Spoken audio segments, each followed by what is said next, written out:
జై శ్రీకృష్ణ అండి. ఈరోజు భగవద్గీతలోని 23, 24, 25 శ్లోకాల భావములు తెలుసుకుందాము. మొట్టమొదటగా 23వ శ్లోకం. ఏప్యన్యదేవతా భక్తా యజంతే శ్రద్ధయాన్వితాః తేపి మామేవ కౌంతేయ యజంత విధిపూర్వకం. ఓ కౌంతేయ, అన్య దేవతలకు భక్తులై వారిని శ్రద్ధతో పూజించువారు వాస్తవమునకు అవిధిపూర్వకముగా నన్నే పూజించుచున్నారు. దేవతలను పూజించుటయందు నెలకొనిన వారు చేసడి అట్టి పూజ పరోక్షముగా తనకే అర్పింపబడినను వారు నిజమునకు బుద్ధివంతులు కారని శ్రీకృష్ణ భగవానుడు చెప్పుచున్నాడు. ఉదాహరణకు, ఒకడు కొమ్మలపైనను ఆకులపైనను నీరు పోయిచు వ్రేళ్లకు నీరు అందనిచో తగిన జ్ఞానము లేనివాడుగా లేక నియమపాలనము లేనివాడుగా పరిగణింపబడును. అట్టి ఉదరమునకు ఆహారమును అందించు విధానమే శరీరము.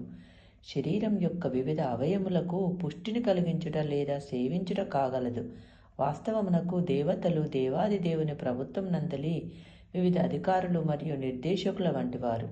మానవుడు అధికారుల చేతను నిర్దేశకుల చేతను కాకుండా ప్రభుత్వంతో చేయబడిన శాసనములను అనుసరింపవలను. అట్లే ప్రతి వ్యక్తికి దేవాది దేవుని పూజింపవలను. తద్వారా భగవానుని ప్రభుత్వం నందలి వివిధ అధికారులు మరియు నిర్దేశకులందరూ సమాజముగానే తృప్తి పొందుతారు. అధికారులు మరియు నిర్దేశకులు ప్రభుత్వ ప్రతినిధులుగా తమ కార్యములందు నెలకొని ఉన్నందున వారికి లంచమివ్వజూచుట వాస్తవమునకు చట్టవిరుద్ధమగును. ఈ విషయమే ఇక్కడ అవిధి పూర్వకం అని చెప్పబడినది. అనగా శ్రీకృష్ణ భగవానుడు అనవసరమైన అన్యదేవతార్చనమును ఇక్కడ ఆమోదించుటలేదు అని భావము. ఇప్పుడు 24వ శ్లోకం.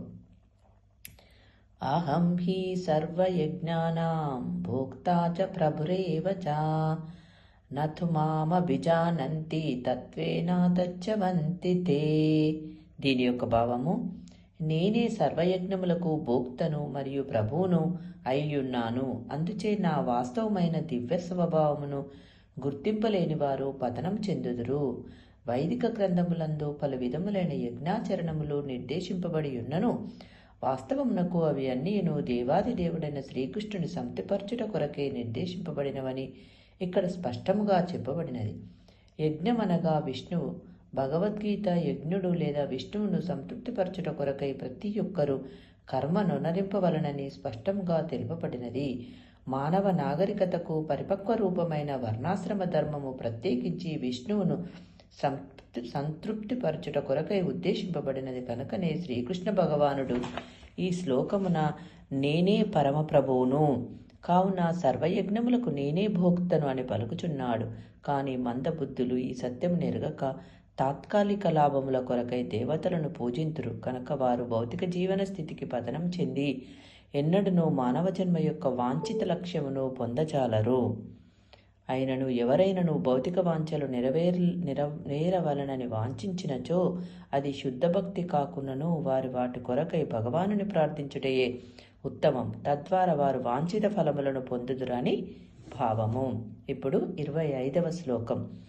యాంతి దేవవ్రతా దేవాన్ పితృన్యాంతి పితృవతాః భూతాని యాంతి భూదేజ్యా యాంతి మధ్యాజినోపి మాం. దీని యొక్క భావము, దేవతలను పూజించువారు దేవతలలో జన్మింతురు. పితృదేవతలను పూజించువారు పితృలోకములను చేరుదురు. భూత ప్రేతములను పూజించువారు వాని యందే జన్మింతురు. కానీ నన్ను పూజించువారు నాతోనే నివసింతురు. చంద్రలోకమును గాని సూర్యలోకమును గాని లేదా మరి ఇతర లోకమును గాని మానవుడు చేరగోరినచో ఆ ప్రయోజనమునకై ప్రత్యేకముగా వేదములందు నిర్దేశింపబడిన సాంకేతికములైన దర్శ పౌర్ణమాసి వంటి నియమములను అనుసరించడం ద్వారా వాంఛితమైన గమ్యమును సాధింపగలడు. ఇవి వేదముల యందలి కర్మకాండ భాగములందు విశదముగా వర్ణింపబడిన ఈ పద్ధతులు వివిధ ఉన్నత లోకములందలి దేవతల కొరకు ప్రత్యేక పూజలను నిర్దేశించుచున్నవి. అట్లే ప్రత్యేక యజ్ఞముల ద్వారా మానవుడు పితృలోకములను చేరవచ్చును, లేదా పెక్కు భూతప్రేత లోకములను చేరి యక్షిని గాని రాక్షసిని గాని లేక పిశాచముగా గాని మారవచ్చును. పిశాచ పూజను వాస్తవమునకు క్షుద్రదేవతా పూజ అందరు. అట్టి క్షుద్రదేవతా పూజను అభ్యసించు వారెందరో గలరు. వారు దానిని ఆధ్యాత్మికమని భావించినను అట్టి కర్మలన్నీ పూర్తిగా భౌతికములైనవి. అట్లే దేవాది దేవుని అర్చించు శుద్ధభక్తుడు వైకుంఠ లోకములకు గాని కృష్ణలోకములకు గాని తప్పక పొందుదురు. దేవతలను పూజించుట ద్వారా దేవతాలోకములను, పితృదేవతలను పూజించడం ద్వారా పితృలోకములను, క్షుద్రదేవతలను పూజించడం ద్వారా పిశాచలోకములను మానవుడు పొందుచుండగా శుద్ధ భక్తుడు ఎందుకు వైకుంఠలోకమును లేదా కృష్ణలోకమును పొందకుండునను ముఖ్యమైన విషయము ఈ శ్లోకం ద్వారా సులభముగా గ్రహింపబడునని భావము. జై శ్రీకృష్ణ అండి. రేపటి వీడియోలో మరికొన్ని శ్లోకములతో మళ్ళీ కలుస్తాం.